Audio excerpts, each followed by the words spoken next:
Shalom, puji Tuhan Bapak Ibu yang dikasihi Tuhan.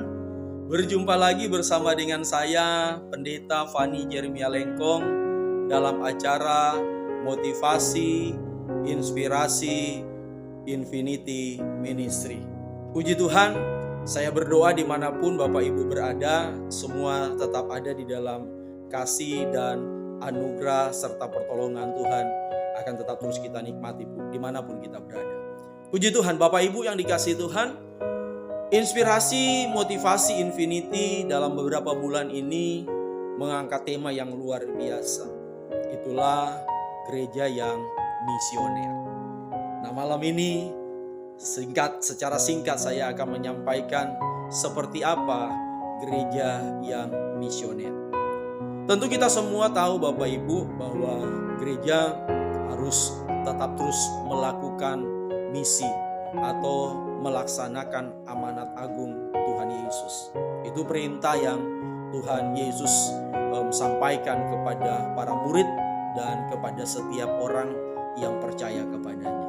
Nah, namun lebih jauh kita mau lihat bahwa ternyata gereja yang misioner adalah gereja yang berpengaruh atau memberi pengaruh, memberi rasa, dan bisa berdampak jadi berkat dimanapun gereja itu berada. Oleh sebab itu, sebagaimana dicatat di dalam Injil Matius pasal 5 ayat 13 sampai ayat 16, saya bacakan seperti apa gereja yang misioner. Bisa dikatakan, kamu adalah garam dunia. Jika garam itu menjadi tawar, dengan apakah ia diasinkan? Tidak ada lagi gunanya selain dibuang dan diinjak orang. Kamu adalah terang dunia. Kota yang terletak di atas gunung tidak mungkin tersembunyi. Lagi pula orang tidak menyalakan pelita lalu meletakkannya di bawah gantang, melainkan di atas kaki dian, sehingga menerangi semua orang di dalam rumah itu. 16, perhatikan.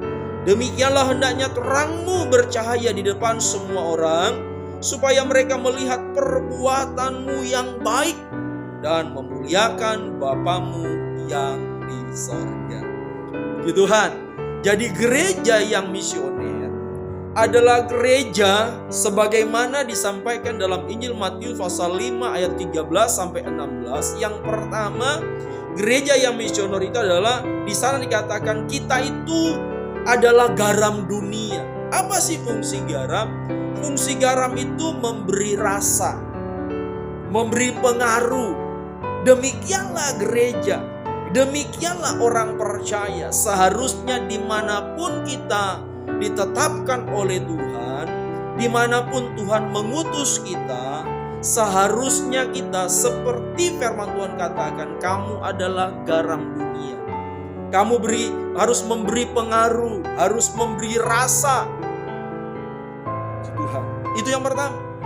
Kita harus memberi rasa seperti garam.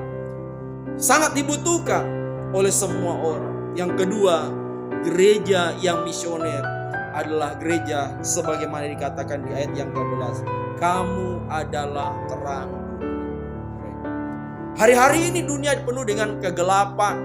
Sekecil apapun terang itu dibutuhkan hari-hari ini. Karena itu gereja atau orang percaya diutus oleh Tuhan untuk pergi menjadi terang di sana, di mana ada kegelapan, di situ membutuhkan terang, dan gereja itu diutus oleh Tuhan. Gereja punya peran penting di tengah-tengah dunia yang penuh dengan kegelapan ini. Sehingga apa Bapak Ibu? Kalau gereja yang bisa bermisi, gereja yang misioner, bisa jadi garam di sana, jadi terang di sana, artinya gereja itu jadi berkat di sana. Gereja itu akhirnya bisa berdampak di sana. Yang pada akhirnya Bapak Ibu, kalau gereja itu bisa berdampak, jadi berkat di sana, maka ujung-ujungnya adalah seperti dikatakan di ayat yang ke-16. Demikianlah hendaklah terangmu bercahaya di depan semua orang, supaya mereka melihat perbuatanmu yang baik dan memuliakan Bapamu yang di sorga. Ketika kita gereja bermisi atau gereja itu berfungsi dengan baik, jadi garam, jadi terang, berpengaruh, bisa jadi berkat yang pada akhirnya Bapak Ibu Tuhan terus dipermuliakan, nama Tuhan ditinggikan. Puji Tuhan, mari tetap jadi garam yang bisa memberi rasa, jadi terang yang bisa memberi pengaruh, ya, berdampak, jadi berkat dimanapun Tuhan tetapkan kita ada. Tuhan utus untuk supaya kita tetap terus menjadi berkat. Puji Tuhan, tetap semangat Bapak Ibu. Tuhan menyertai kita, Tuhan memberkati kita semua. Haleluya, puji Tuhan. Amin.